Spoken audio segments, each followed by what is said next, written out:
PC players finally get the next-gen NBA 2K this year. It still doesn't have crossplay, but at least they get the nicer graphics and all the new updates. But what about Nintendo Switch and the last gen? Is NBA 2K25 worth the full $60 price tag? Sure, it costs more on the PS5, but that extra $10 gets you a whole lot more. As soon as you boot up the game on Switch, you'll notice a difference. The main menu is different than PS5, and so is pretty much everything about the presentation. The team select screen, for example, doesn't have dynamic player models. Even the modes themselves are missing new content. With career mode, you're not gonna get that fresh 2K story. On Switch, it's really a cookie cutter career mode. You load up into the neighborhood and you're also kind of stuck with the old gen content from years past. There's no cross-gen play either. You're stuck with other Switch players, and let's just say there aren't too many of them. As you can see, the neighborhood here is a ghost town on the Switch compared to PS5. Even finding online matches is a struggle. There's just aren't many players to play with.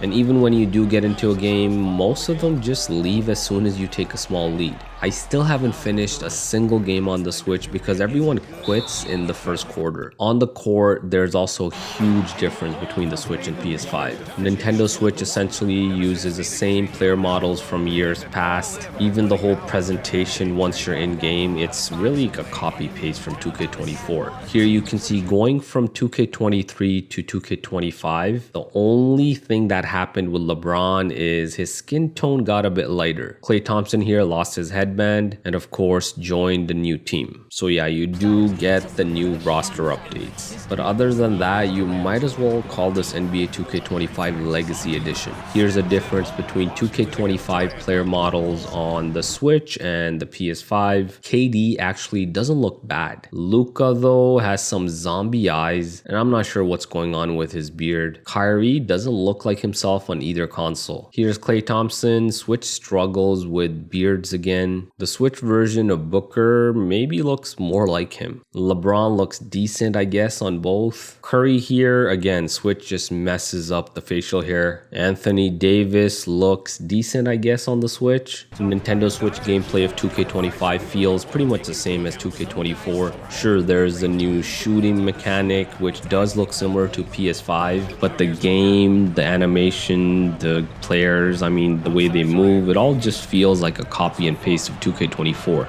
And yeah, this is not a fair comparison. I mean, Nintendo Switch is last gen, way past its time, and PS5 is much more powerful. So yeah, I mean, some of you might comment here and say this is a useless comparison, but you know what? Some people that have the Switch kind of want to know. Resolution on Switch has to be around 720 to 900p, while PS5 is dynamic 4K. Frame rate is 60 FPS on PS5, while Nintendo Switch is locked to 30 FPS. The cutscenes, the replays, those are all, of course, 30 FPS, even on PS5. And you can see the PS5 version here during gameplay, it's pretty much a solid lock 60 FPS without performance issues. Nintendo Switch isn't bad either. I mean, it's at least locked to 30 FPS, but honestly 30 FPS feels sluggish for this game. A basketball game really needs to be 60 FPS. 30 just doesn't feel right, especially if you play it back to back right after the PS5 version. Another warning about Switch, the game needs about 55 gigs of space. Switch players just aren't used to those huge files. So for this, you are gonna need a SD card that's at least 64 gigabytes. Even the Switch OLED with its larger storage isn't enough here. That's really what you need to know about NBA 2K25 on Nintendo Switch.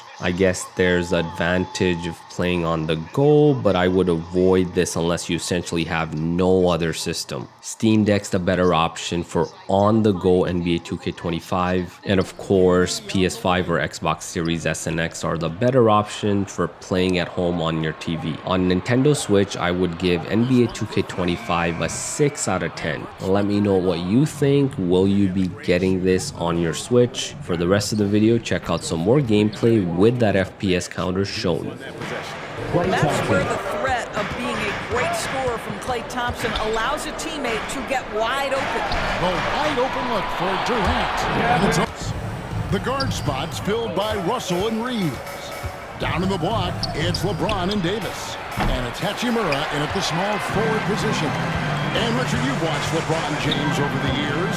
His approach never wavers. It never changes. He is all business all the time. On the court, off the court. The consistency of his focus and mental toughness is unbelievable.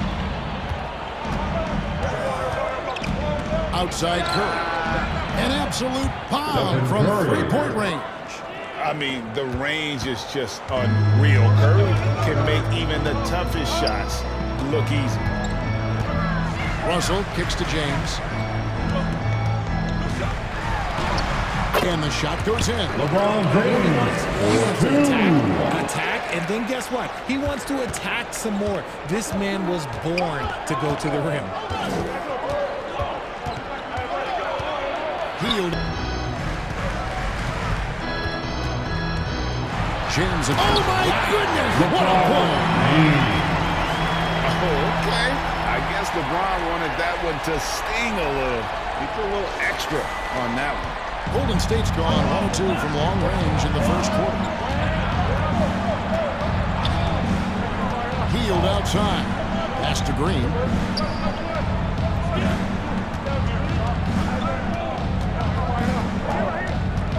In the corner, it's Wiggins. Just 5 to shoot. Can't hit the corner three. Lakers have gone 4 of 5 from the field so far. I'm told now by our producer, do we have him, guys? Okay, we do. We have a call coming in from Sean Toronto. Sean, thanks for joining us. What do you have?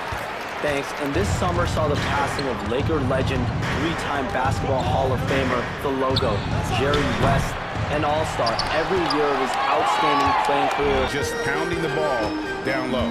And let me tell you, when you establish a physical edge, it gives you a mental edge too. So on the floor for Golden State to begin the second quarter. Some kind of shooting in the backcourt for Curry and Hield. In it's small and power forward. It'll be Wiggins and Green. And it's Jackson Davis in at the center. And with an update from the sidelines, let's check in with David Aldridge.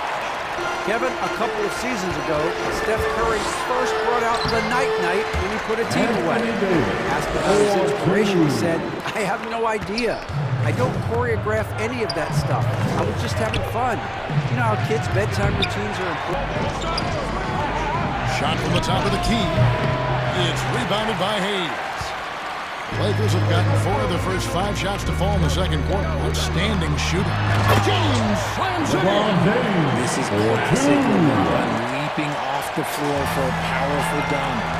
Golden State's gone 2 for 5 from three-point land since the end of the first. Curry passes to Hield.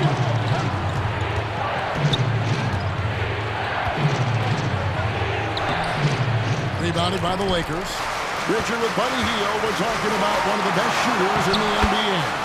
No question. He's going to have to be a mercenary, though. He is the type of an outside threat that every team needs. I don't care what the offensive system is, Buddy Hield will find a way to score. It's to Curry. From deep three-point land. Here's Green. LeBron grabs the miss. Los Angeles leading by 4. Hachimura the pass to James.